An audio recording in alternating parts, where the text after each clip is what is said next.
Hello, everyone. We are now live, and we're gonna wait a couple minutes, just a little longer for some people to get in here. But welcome, Sister Scientist. Thank you for being on. I guess I can kind of say the show a little bit. I kind of was, it took me forever to try to set this up, and I was like, "Ooh, let me screen share and then do something with my phone and then pictures." I don't know, but I hope it looks good for everybody out there. Let's see. What I'm gonna do now is I'm gonna take a picture and I'm gonna send it to Instagram so that people know we're live now.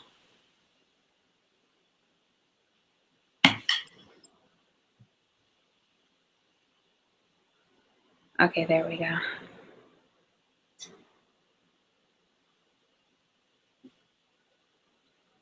I love how you have everything set up in the background.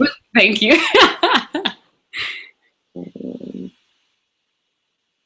Okay, there we go. So I'm gonna go ahead and send that.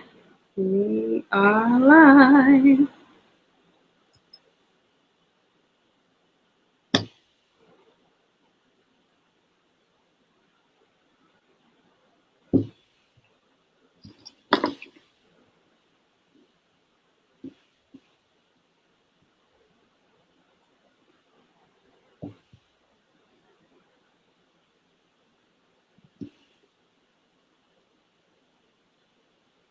Okay. Alrighty, we can go ahead and get started.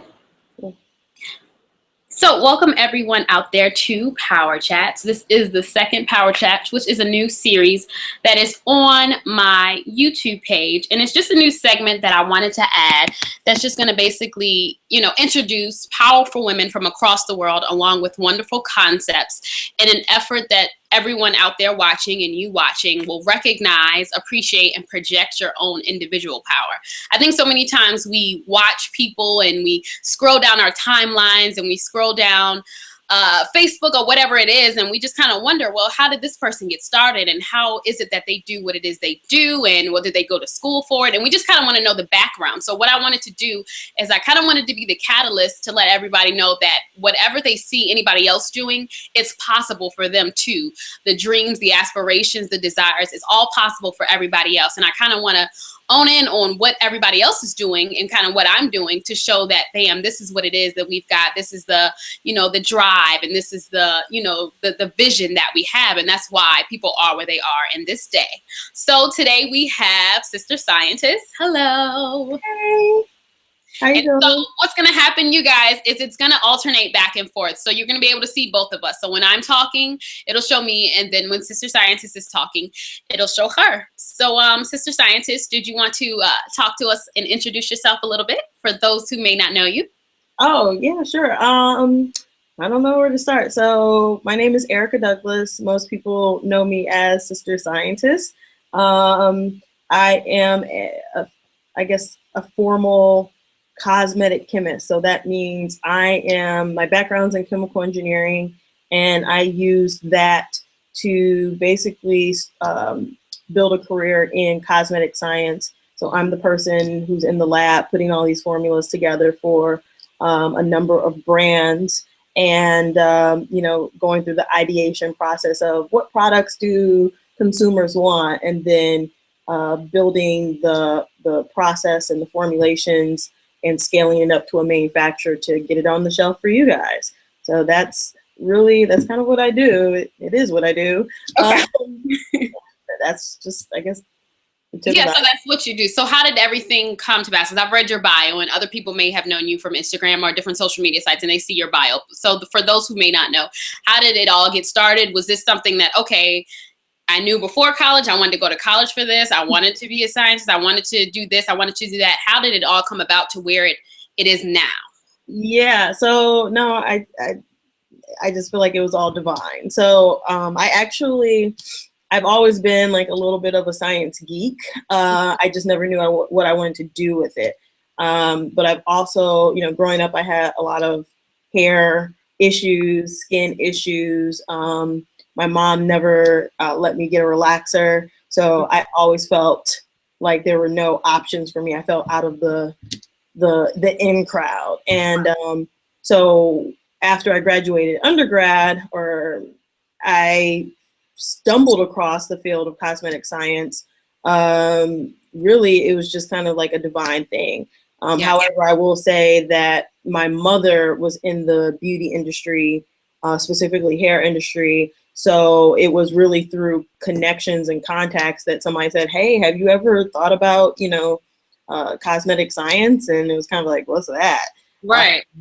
But as soon as somebody got me into a formulating lab, it was kind of like, this is where I belong, because, I'm always been kind of a goofball and, kind of never taking myself too seriously, and always had these two sides. So I had a very artsy side, creative side. I was one who was dancing and wanted to do all these very creative things, but then I was very good on the science and technical side. So beauty was just a way to combine, both of my personalities into a constructive and outlet that allows me to utilize both sides of the brain.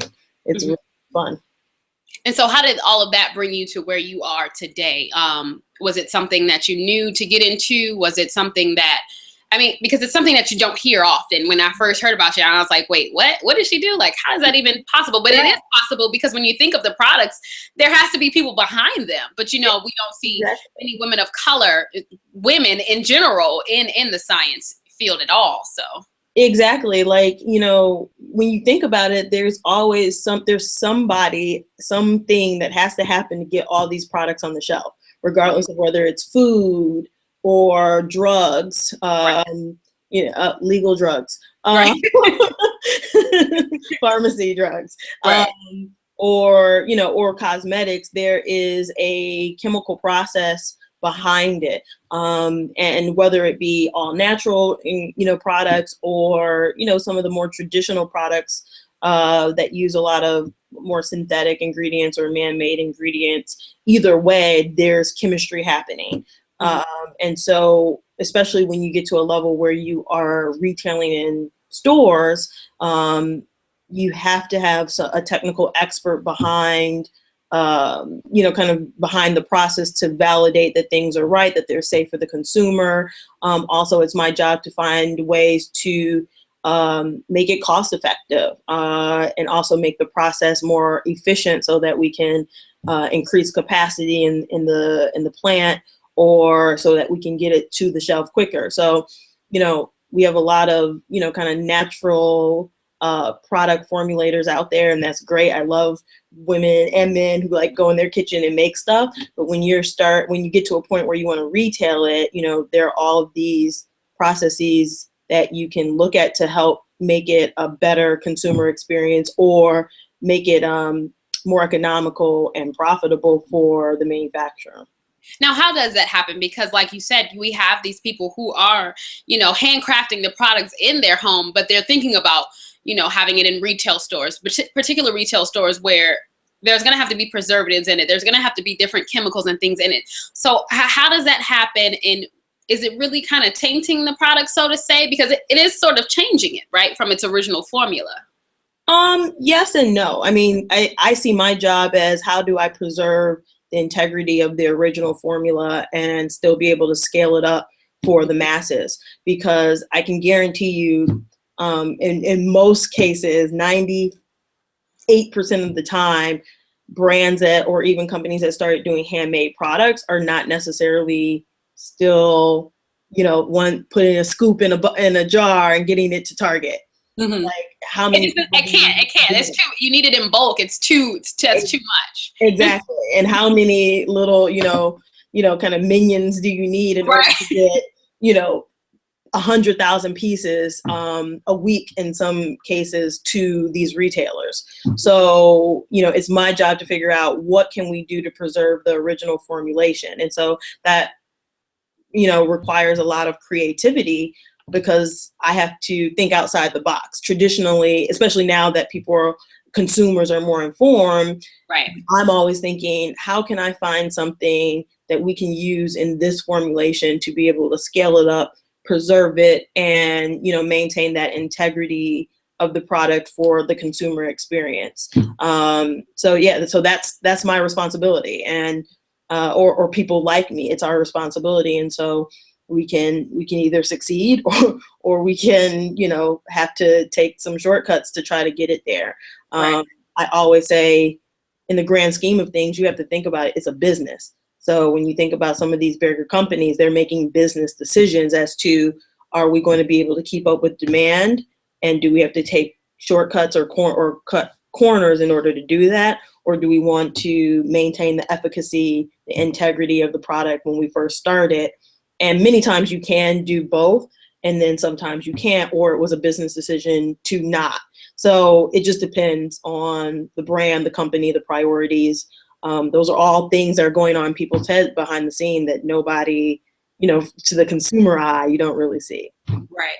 So, as far as your position, are you a consultant to, like, let's say, one of the companies, or the hair companies, or is it a certain factory? Is that the right verbiage that I'm using? Yeah. How does it happen like that? Actually, I spent most of my career working for a brand called Organic Root Stimulator. Most people know it as ORS. So I spent the bulk of my career as kind of learning and coming up in their research and development facility, eventually becoming the director of research and development.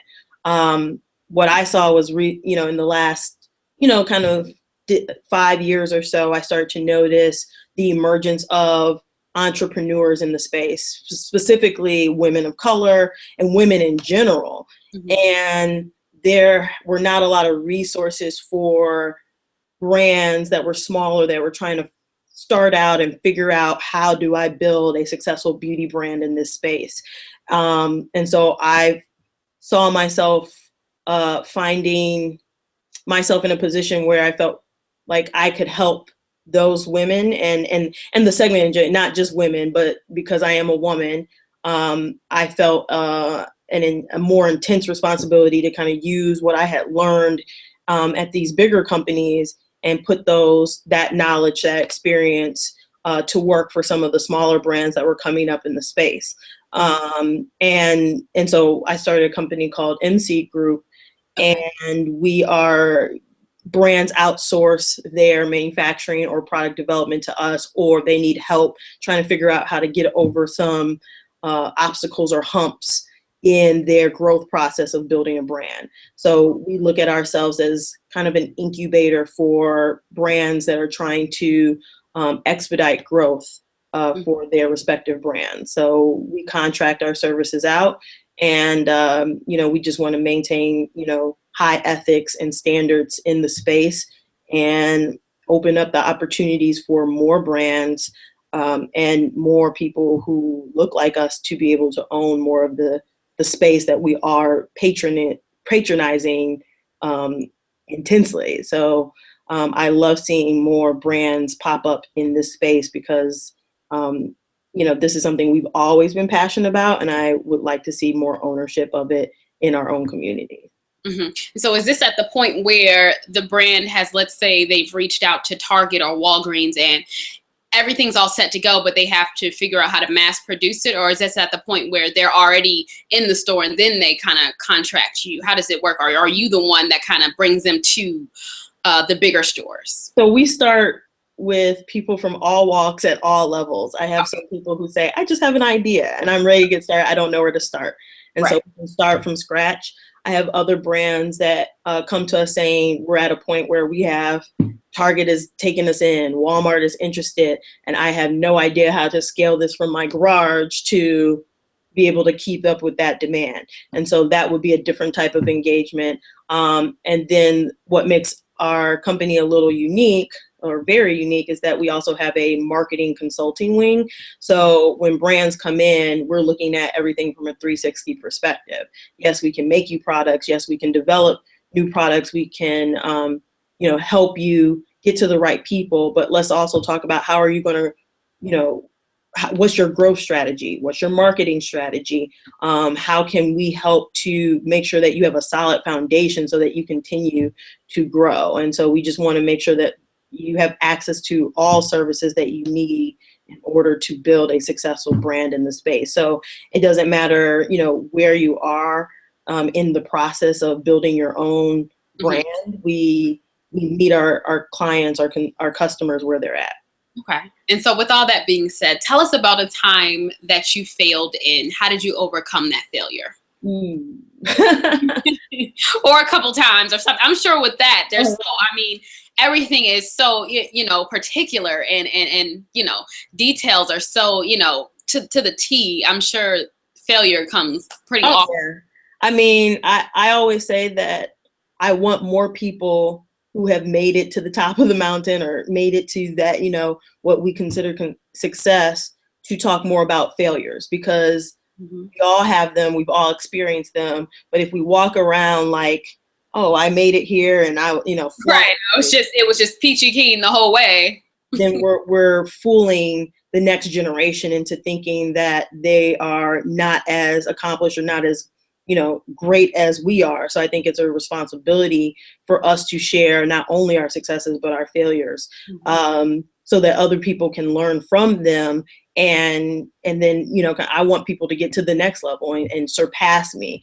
And that's really what, I would hope that anybody would want their legacy to be. As for me, a failure. So when you asked the question, did I know I wanted to do this? The answer was no. When I left Stanford, so I did my undergrad at Stanford University, I felt like I was almost required, or I felt some type of pressure to pursue a PhD, because it was kind of like, you did this, now the next step is this. And you just felt like, okay, well, that's what everybody does, so I have to do it too. And I started a program at Northwestern. And when you're in that lane, you do the program, you come in as a fellow, or you work on your master's, and then you go to your PhD. So I started the program. I was there for a year and completed the first year, but I was miserable. And I could see in the result of my work that it was showing in my work. I mean, I was literally just messing up, failing, and it was because I wasn't passionate. But I felt obligated and I didn't want to quit, but it ended up having some detrimental results as far as, what I was able to produce. So I had to take a step back and actually say, why am I not achieving at the level that I should? And it took me kind of looking inside to say, maybe the PhD route isn't for me. I need something a little more tangible.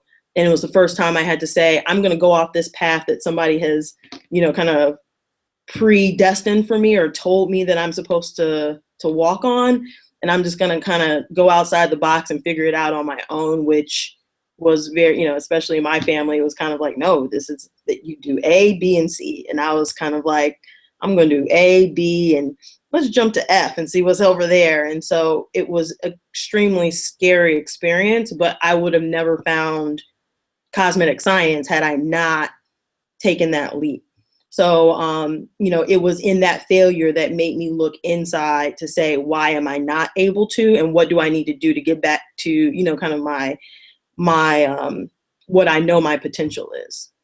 That's interesting. That's interesting you say that, because I'm at that point in my life. I have the bachelor's, and the master's is in something completely different. It's in mental health counseling. And so the next thing as a person with a master's in mental health counseling is to get that licensure. Right. So you want to be a licensed professional counselor, but I'm stuck at that crossroads right now because I'm just like, that's what I'm supposed to do. So I'm like, okay, well, I'm just going to rush through my 2 years of residency and do this and do that. But I'm at that point exactly where you said, it's like miserable. It's like, well, aren't there other paths? Well, I have the master's. Do I necessarily have to get the license to, reach young women and reach girls and things like that? So that definitely just really, really blessed me. Like, okay. Well, amen. Right. Yeah, I think that people they don't talk about it a lot. Right. Kind of like because you don't want to be a failure. You don't want to show people that you quit. But a lot of times the paths that are carved out, traditional paths that are carved out for us, aren't necessarily what is best for us. And I think now, especially in this generation, millennials are showing that more than ever, from, especially living in Silicon Valley during, when Mark Zuckerberg was starting Facebook and being there while all that was happening. It was literally changing my perspective of what success looked like and what that path looked like. It took me a little bit longer to really understand that, okay, you don't have to be on the, you know, traditional path to reach success, but that experience is what allowed me to open up and say, hey, I'm going to take the path or the road less traveled, Right. and you know, and just pray myself along the way. Right. Right. I'm Right. going Because I think the main thing is like, okay, we know if we get this, then the money comes directly with it. When you go that road less traveled, it's like you're kind of just taking it day by day. You don't really know what's going to happen next. You're kind of, like you said, praying your way through, and you're really tuning into your creativity, because that's what you have to use down that path, because it's not laid out like everything else is for you. Mm-hmm. You have to, but I will say it's better to chase passion than money, because passion is what wakes you up. When I was in that PhD program, or on that PhD path, it was I would wake up every morning 6 a.m. on the dot. The lab was maybe 10 minutes away from my house, but it took everything in me to even get out of bed by 9:30, because Wow. I was staring at the ceiling like, what am I going to do today? Nothing that I really care to talk about, nothing that I care about. Right. So that wasn't bad. I still learned stuff from that experience, but I knew that I needed something more tangible. It just wasn't something that was going to hold my interest. So you have to chase the passion, and even being an entrepreneur now, I've learned that, you know, and I've had some good jobs, Right, good paying jobs. But I have to say, I'm more happy now. Probably, you know, there's less going into my personal pocket, but I'm more fulfilled and satisfied, because I know that I am not only doing something that I love, but now I'm also helping other people to accomplish what they love, or to achieve their dreams.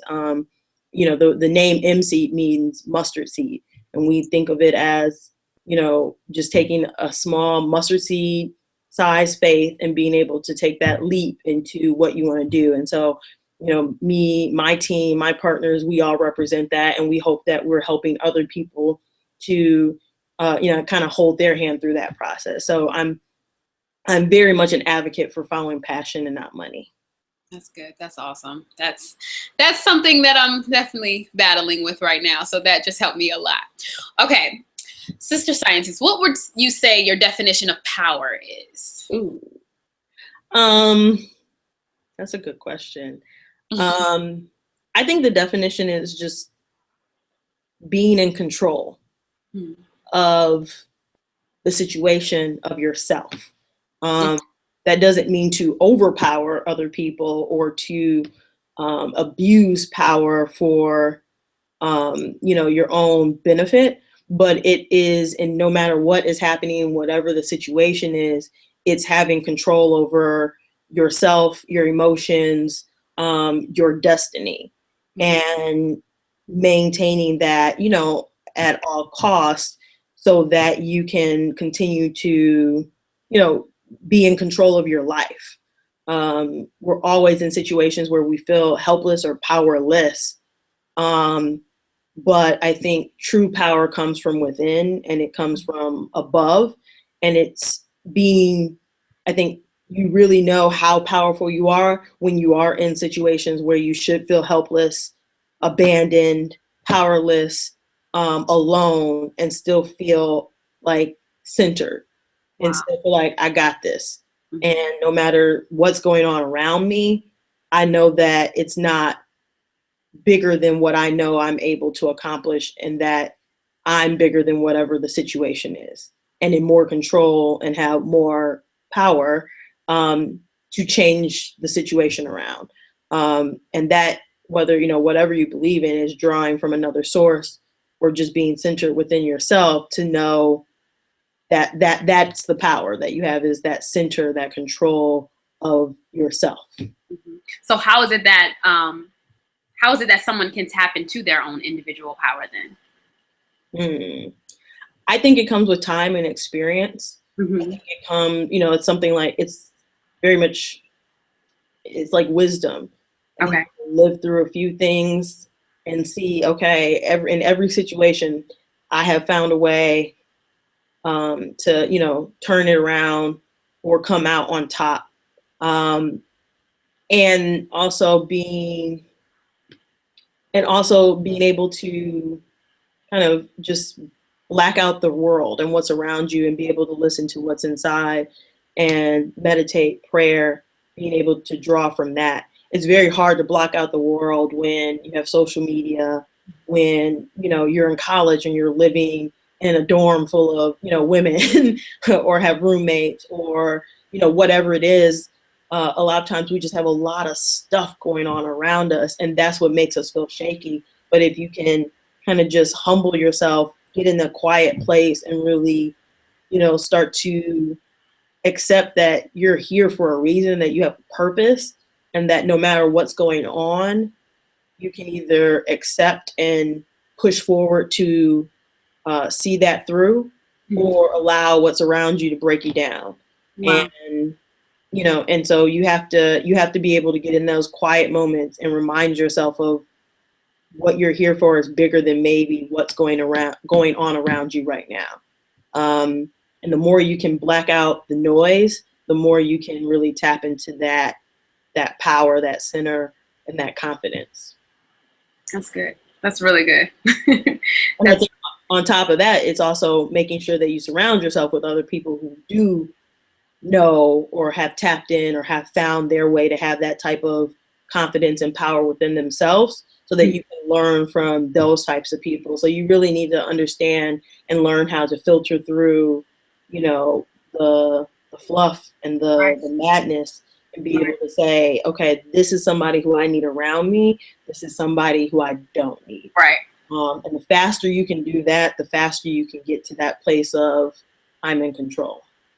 That's good. That's really good. Because I think on life's journey, we think everybody's supposed to come with us, or we're supposed to take that friend with us, or that, you know, lover or whatever. But with elevation is separation. And a lot of times it's hard for us. And even as women, with our emotions and with the connections that we make with people, sometimes people, and it doesn't mean that they're a bad person or that you're a bad person for letting them go, or that, you know, that they're just, sometimes it's just as they can't be in your life at that particular time, Right. particular place.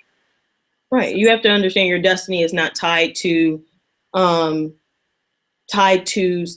you know, the people who are around you. Your destiny is something that you need to tap in by yourself and understand and be confident in it and own it, regardless of whether people are telling you something else. Again, it's tapping into that higher power to say, this is where, you know, I'm supposed to be. And no matter what goes on, I'm going to get there. The people who are supposed to be who are supposed to make it with you will, and the ones that fall off, let them fall off.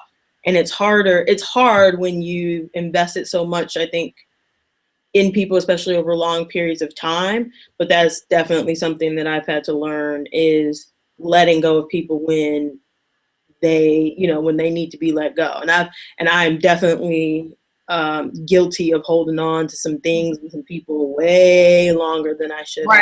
Right. And you know, in hindsight, I think had I let go sooner than I did, I may have not taken me as long to achieve some of the things that I did. That's good. That's good advice. I think sometimes we hold ourselves back, which is essentially what that is saying. So. Yeah. What's one advice that you would give to somebody, you know, wanting to be maybe in your footsteps, or just kind of having a hard time getting their foot out there? What's something you want to tell our listeners and viewers? I say, find somebody who is doing what you want to do. And not necessarily, you know, they're doing exactly what you want to do. Somebody who may represent who you want to be, whether it be from a personal or professional standpoint. Look at the people who you want to emulate. You know, I want to be like her when I grow up. Find those people, reach out to them and say, hey, what did it take for you to get there? And just start really listening to people's stories. And also find people who are willing to share, again, their successes and their failures, so that you understand that even though you may not know or may not feel like you're on the path that you want to be right now. Everybody has felt like that at some point or another. The trick is figuring out how to navigate yourself off that path onto the path that you need to be. And that just requires asking the right questions, finding the right people to give you the right information so that you can kind of X out, okay, I don't want to be here. I don't want to be here. That looks like where I want to be. And sometimes you have to experience places where you don't want to be, i.e. me, in order to understand where you're supposed to be. So I always tell, especially like interns or, some of my mentees, I say, hey, you may not be, you're not the CEO, and you may be smarter than the next person, or you may be smarter than your boss, but being in that kind of, entry level position, humble yourself to understand, some of the just kind of like the basic tactical things that come with a job or an industry or a career, because that will make you a better person overall. Or it will help you to understand maybe this isn't the path that I need to be on. If you can't appreciate the things at the lowest level of any type of career or industry, then it's probably not something you should be in, because when you're passionate about something, when you're doing something that is, where you're supposed to be, that you're passionate about, that I would do this for free, it shouldn't matter whether you're doing the very lowest thing or if you are the one calling the shots. And I always use that kind of as a, just a gauge to say, if you really are, if you really can't suck it up right now and be humble about it, then maybe this isn't a path that you're passionate enough to stay on, right. Passionate enough about to stay on. That's good. That's really good. How can everybody reach you? What's your social media handles, website, all of that stuff? If people want to get in touch with you, they want to follow you, they like what you're talking about, how can we find you? Sure. Yeah, no, you can find me at Sister Scientist everything. SisterScientist.com is my website, my blog. I share a lot of things there and post a lot of my articles and things that I'm doing. Instagram is probably where I'm most active, but you can find me on Twitter, Periscope, Facebook, and YouTube, and wherever else there's something. I'm sure I have Sister Scientist locked up. That's all right. That's a whole nother branding conversation. Right.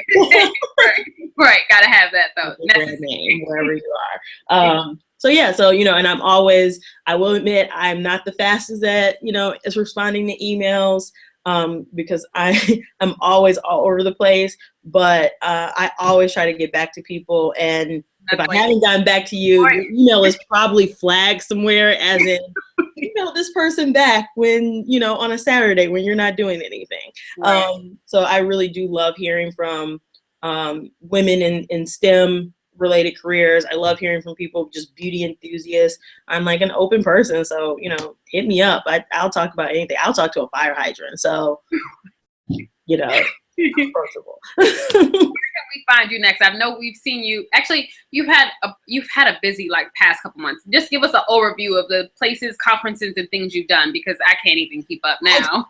Look, I can't even keep up. Somebody asked me where were you coming from? I had to look at my phone to figure out where I came from.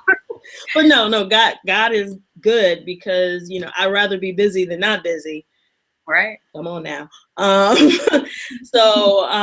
Right now I'm on a tour called Living No Lie, which is No Lie, LYE. It is a conference hosted by imteamnatural.com. And it is basically for natural women to come and kind of learn more about their hair products, things of that nature. So I've been very fortunate to be a part of that tour. It's been great. We are going to ATL September 26th, I believe, that weekend. So we will be there that Saturday. So if you're in Atlanta, come out and see us. Also, let's see, where else am I going? I'm also doing some videos for essence.com. So I've been, doing some of my crazy experiments and just some fun videos about hair and the science of hair on essence.com. So you can also check me out there. And I'm always writing for Naturally Curly. And and and I'm always traveling. You'll find me at like any hair show. Mhm. I pop up just Yeah, I've seen it. I think you were at Cosmo Prof. Cosmo, yeah, that's a business trade show in beauty. I'm always seen in some of the stores because I know back home in Richmond I saw a Cosmo Prof store and I'm like, completely different. So completely a lot of people so the store is one thing, but Cosmoprof is an organization and it's for beauty professionals. So yeah, they're completely separate, but I always try to stay in the loop at conferences like that. So World Natural Hair Show, just came back from Bronner, was at the Ubiquitous hair show in DC just a few days ago, and I'll be in NYC tomorrow. So that's those airline miles. Come on now. Thank you, Southwest. Right. You're in Chicago, right? Yes, I'm in Chicago. So it's always a blessing to travel, meet new people, and just I just try to support not only my clients, but I also try to support my friends who are also in the space. And I'm always, I just always love engaging with consumers and anybody who wants to know more about this fabulous career field of cosmetic science. So yeah, just follow me on social media. You'll find out where I am. Ladies and gents who are on Power Chat tonight, this is Erika, Sister Scientist. Thank you so much for being a part of this. I really, really appreciate it. Your time, your effort, your energy tonight. I know it took a lot because you're coming, like you said, from off of all of that stuff and you're extremely busy. So thank you for your time. If you all want to watch this, it will be available on Sister Scientist's channel as well as my channel. You can view it like that. Thank you for those who did tune in, and I will see you guys next time. Thank you to you. Let's do a selfie really quick so I can post it, okay? Oh yeah, definitely. So it's gonna be kind of like I don't know how I'm gonna do this. I don't know. Is my fro looking okay? You looking good, girl. Okay, you ready? Say cheese. There we go. Okay, give me a hangout hug. Thank you so much. Take care. Good night. I appreciate you. Bye. Bye.